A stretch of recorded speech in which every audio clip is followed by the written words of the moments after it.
भगवान श्री कृष्ण का। और जैसे ही श्रृंगार किया है, मैया ने अपने हृदय में रो रही हैं, लेकिन नेत्रों से आंसू नहीं निकलने दिया। क्यों?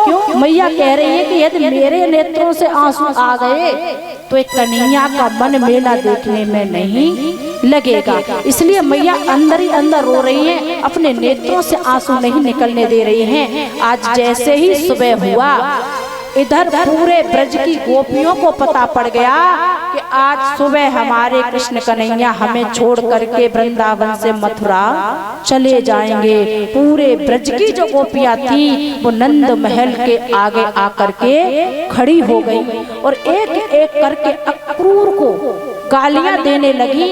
अरे इसका नाम किसने अक्रूर रख दिया? ये तो हमारे कन्हैया को ही लेकर के चला जाएगा।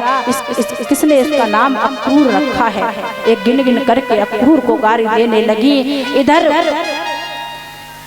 सुबह का समय है और भगवान से प्रार्थना करने लगी, हे भगवान, हे सूर्य भगवान, तुम निकलना ही नहीं, सुबह ही मत होने देना, क्योंकि सुबह यदि होगी तो सुबह होते ही कन्हैया हमें छोड़ करके चले जाएंगे, सुबह मत होना। विधाता को गालियां देने लगी। सखियां कहने लगी, गोपियां, हे विधाता, तू कैसा खेल रचता है, तू कैसा खेल रचता है। जैसे छोटे बच्चे को खिलौना खेलने में भी आनंद आता है और तोड़ने में भी आनंद आता है। छोटे बच्चे के पास खिलौना जब होता है ना, जब तक वो खेलता है तब भी उसको आनंद आता है, और जब खिलौना टूट जाता है तब भी आनंद आता है। अरे विधाता, तू तो हमारे पास में ऐसा ही कर रहा है जैसे छोटा बच्चा करता है। भगवान श्री कृष्ण ऐसा ही हमारे साथ में कर रहे हैं, हमारे साथ खेले हैं और आज हमारे साथ अब कौन खेलेगा, ये हमें छोड़ करके चले जाए। जैसे ही दरवाजा खुला है भगवान के भक्तों, हजारों गोपियां दरवाजे के आगे खड़ी हुई हैं। जैसे ही गेट खुला, गोपियों ने एकदम से भगवान श्री कृष्ण को पकड़ लिया।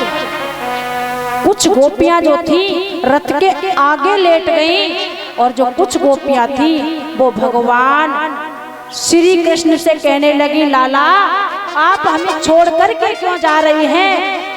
हम जानते हैं कि आप हमें छोड़ करके इसीलिए जा रहे हो कि जरा सा हम माखन आप ले लेते थे तो हम मैया यशोदा से शिकायत करती थी, अरे कन्हैया आप कितना भी माखन खा लेना, लेकिन हम अब कभी यशोदा मैया से तुम्हारी शिकायत नहीं करेंगे। लेकिन कन्हैया आप हमें छोड़ करके मत जाओ। गोपियां विलाप करने लगी, रुदन करने लगी, कन्हैया हम जानती हैं कि कभी कभी आपसे गौएं चरवाया करती थी, हे कन्हैया, हे प्राणनाथ, आप हमें छोड़ करके मत जाओ, आप गौएं चराने मत जाना, आपके बदले में हम गौएं चरा करके आ जाएंगे, लेकिन प्राणनाथ आप हमें छोड़ करके मत जाओ। लेकिन कन्हैया ने समझाया है गोपियों को, हे गोपियों, मैं आज जाता हूँ, कल रहूंगा और परसों में वापस आ जाऊंगा। तो जैसे ही भगवान श्री कृष्ण रथ में बैठे, देखिए अब तक मैया यशोदा नहीं रोई, महल की दरवाजे की सीढ़ियों पर खड़ी है माँ यशोदा, अभी तक नहीं रोई। और जैसे ही कन्हैया रथ पर बैठे, एकदम से मैया यशोदा ऊपर की सीढ़ी से और नीचे धड़ाम से गिरी और गोपियों के चरणों को पकड़ लिया माँ यशोदा ने। गोपियों के चरण पकड़ के कह रही है माँ यशोदा, हे गोपियों, तुम ही इस कन्हैया को रोक लो, तुम ही इस कन्हैया को रोक लो। माँ यशोदा के हाथ में माखन का कटोरा है, कहती हैं, हे गोपियों, मेरे कहने से तो कन्हैया नहीं खाएगा, गोपियों तुमसे तो कन्हैया बहुत प्रेम करता है, तुम ही इस माखन को खिला देना। माँ का हृदय तो बड़ा विचित्र होता है। जब गोपियों के चरण पकड़ लिए हैं माँ यशोदा ने, रोने लगी माँ यशोदा, पागल की भांति हो गई, जैसे पागल करते हैं। किसी कभी इस गोपी के चरणों को छूती है मैया यशोदा, कभी उस गोपी के चरणों को छूती है। हे गोपियों, मैं तो नहीं रोक पा रही अपने पुत्र को, तुम तो रोक लो मेरे पुत्र को। गोपियों के कहने पर भी कृष्ण नहीं रुके। जब कन्हैया रथ में बैठ करके जैसे ही चले, एकदम से मैया यशोदा दौड़ पड़ी। अरे कन्हैया, अरे लाला, अरे कन्हैया ने रुक जा। जैसे ही कन्हैया ने आवाज सुनी कि ये तो मेरी माँ यशोदा की आवाज है, कन्हैया रथ में बैठे हुए थे, एकदम से रथ में से कूद पड़े और जा करके मैया को हृदय से लगा लिया। अरे मैया, क्या बात है, तू क्यों रो रही है? यशोदा मैया ने कहा, लाला, मैं जानती हूँ, मैं समझ गई हूँ, मुझे लगता है कि तू मेरा लाला नहीं है, तू देवकी का लाला है। तू मेरा लाला नहीं है, तू देवकी का लाला है। कन्हैया कहने लगे, मैया, मैं तेरा लाला हूँ, तेरा ही रहूंगा और तेरा ही मैं हूँ इस समय। मैं मैया यशोदा, देवकी मुझे कितना भी प्यार दे देगी, लेकिन माँ, मैं तेरे ऋण को कभी नहीं भूलूंगा।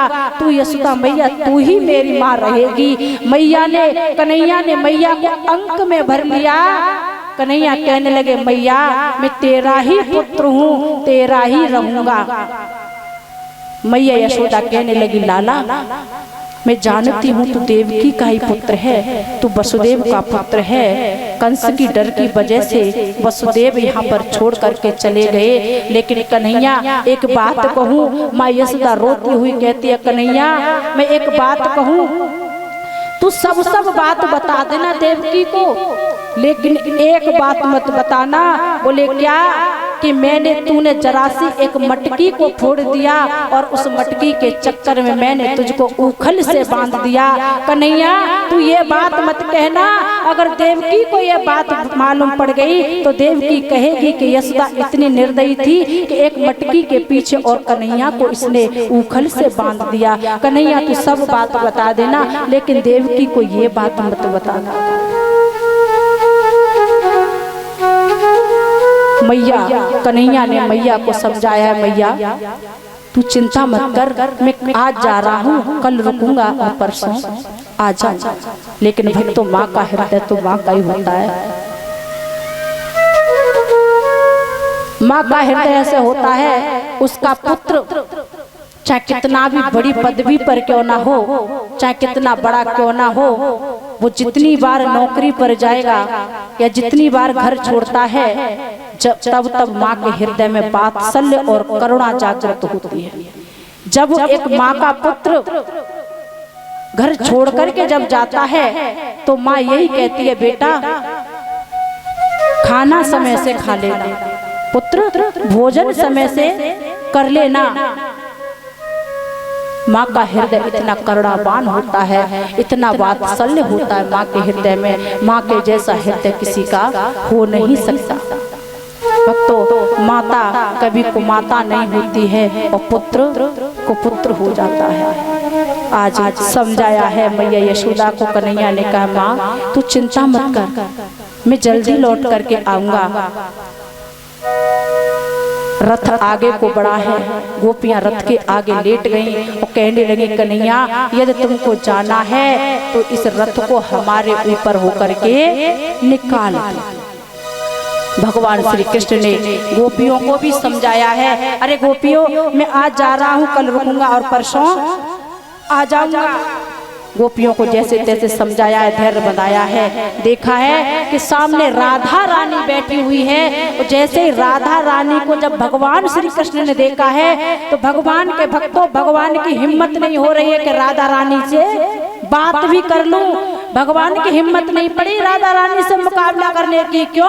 क्योंकि जिस समय रास रचाया जा रहा था उस समय राधा रानी ने भगवान श्री कृष्ण के गर्दन में माला डाल दी थी और कह दिया था, कन्हैया, मैं तुम्हें इस माला की सौगंध खिलाती हूँ, कभी आप ब्रज छोड़ करके कहीं जाना मत, कभी आप मुझको छोड़ना मत। आज कन्हैया ने राधा रानी को देखा है तो कन्हैया की हिम्मत नहीं हुई कि राधा रानी से दो बात कर लो।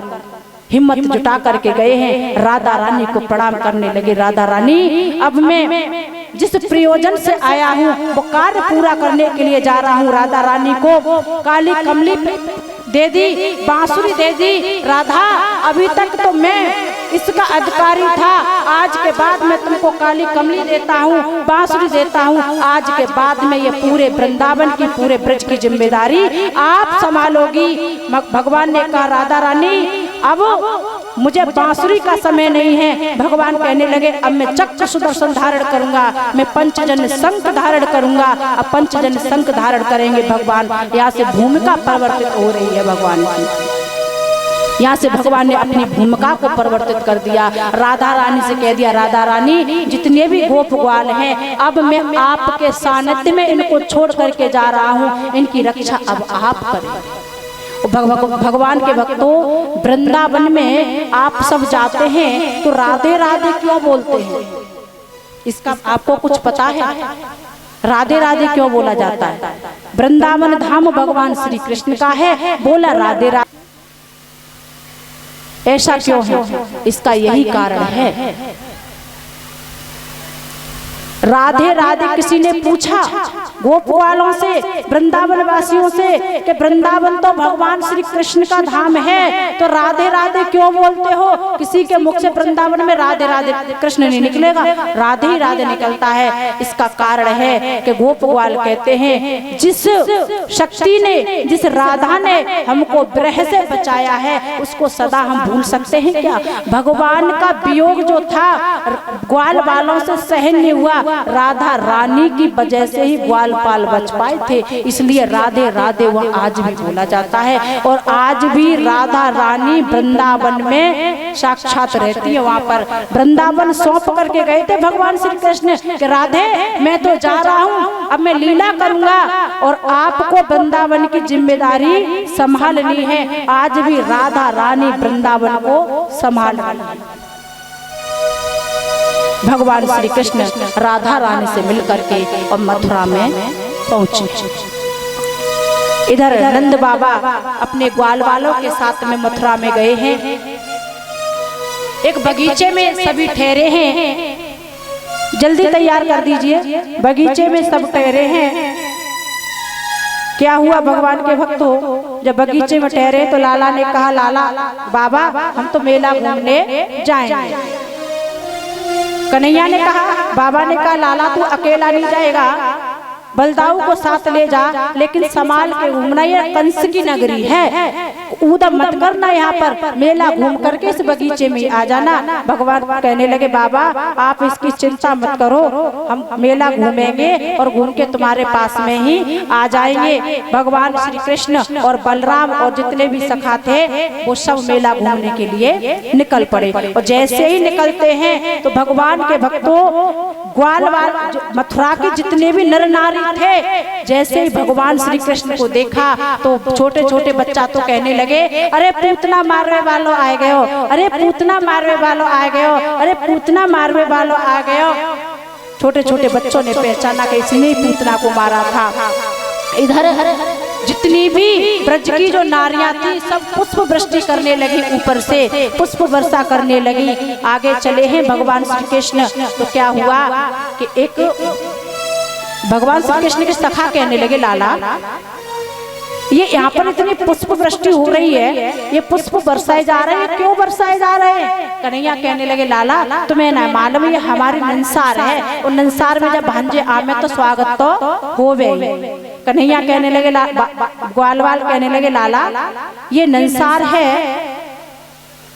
तेने पहले चोना बताई, बढ़िया बढ़िया वस्त्र पहन के आते, हम तो ऐसे भागे चले आए वहां से। तो बोले तुम क्या चाहते हो? बोले हम चाहते हैं कि अब हम राजसी वस्त्र पहने। तो क्या हुआ था जब आगे चले हैं तो एक धोबी जो था वो धोबी कंस के वस्त्रों को धो रहा था। कंस के वस्त्र उसके पास में थे, तो भगवान श्री कृष्ण को देख करके कहने लगा कि हमारे रास्ते से आप हट जाओ, नहीं तो जो काम कंस राजा को करना है वो काम हम ही कर देंगे। एकदम से उल्टा बोलने लगा भगवान श्री कृष्ण से। भगवान श्री कृष्ण ने कहा ऐसा करो, ये वस्त्र कुछ हमारे ग्वाल वालों को दे दो। तो धोबी ने मना कर दिया और कहने लगा कि आप हट जाओ, अगर जो काम कंस को करना है, हमारे राजा को करना है, वो हम ही कर देंगे। उल्टी पलटी गालियां देने लगा भगवान श्री कृष्ण को। भगवान श्री कृष्ण ने क्या किया, एक मारा थप्पड़ और उसका जो धड़ गर्दन से अलग कर दिया। ग्वाल वालों से कहा जाओ वस्त्र पहन लो। जब वस्त्र पहन लिए, अब वस्त्र थे बहुत बड़े बड़े वस्त्र थे। ये धोबी कौन था? ये धोबी कौन था? ये धोबी वही था, ध्यान से सुने, ये धोबी कौन था? ये वही धोबी था जिसको सीता जी को निकलवाया था। ये वही था जिसने सीता जी को निकलवाया था। वही यहाँ पर धोबी आया था बन करके। इसी ने कह दिया था कि यदि मेरी पत्नी होती तो मैं जिस तरह से सीता लंका में रही हैं, मैं वो नहीं हूँ, राम नहीं हूँ जो कि लंका में रह करके आई है, सीता रख लूँ। उसने अपनी पत्नी को निकाल दिया था, उसी ने भड़काया था, उसी की वजह से पुनः सीता को वनवास हुआ था। वही धोबी था ये।